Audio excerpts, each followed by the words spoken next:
Misteri manusia purba makin terang. Sebuah fosil rahang misterius yang ditemukan di dasar laut Taiwan, kini diyakini milik makhluk purba yang nyaris terlupakan, Denisovan.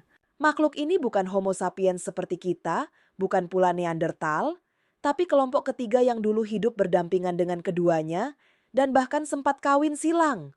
Fosil ini ditemukan secara tak sengaja oleh kapal nelayan di Selat Taiwan, lalu berpindah tangan ke toko barang antik sebelum akhirnya jatuh ke tangan ilmuwan. Tapi, teka-teki mulai terkuak saat tim peneliti dari Jepang, Taiwan, dan Denmark berhasil mengekstrak protein dari tulang rahang yang telah ribuan tahun terkubur di laut. Denisovan adalah takson saudara dengan Neanderthal dan mereka berpisah lebih dari 400.000 tahun yang lalu, dan setelah itu Homo sapiens berevolusi dari spesies hominin Afrika dan pindah ke Eurasia. Menurut Dr. Takumi Tsutaya, makhluk Denisovan itu seperti sepupu jauh Neanderthal. Mereka terpisah sejak lebih dari 400.000 tahun lalu dan sebagian DNA-nya masih ada dalam tubuh manusia modern, terutama di Asia Tenggara dan Oseania.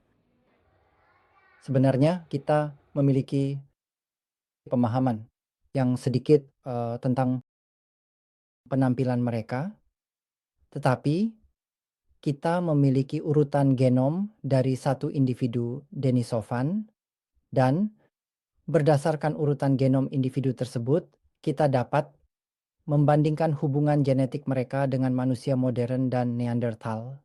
Sebelumnya, fosil Denisovan hanya ditemukan di gua-gua beku di Siberia dan Tibet. Tapi dengan ditemukannya rahang ini di Taiwan, peta migrasi manusia purba pun mulai bergeser.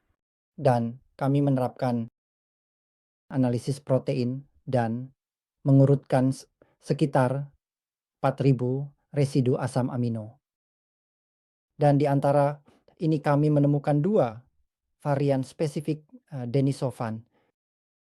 Dan varian ini tidak ada pada manusia modern dan Neanderthal yang telah diurutkan sejauh ini. Namun hadir dalam genom atau proteom Denisovan.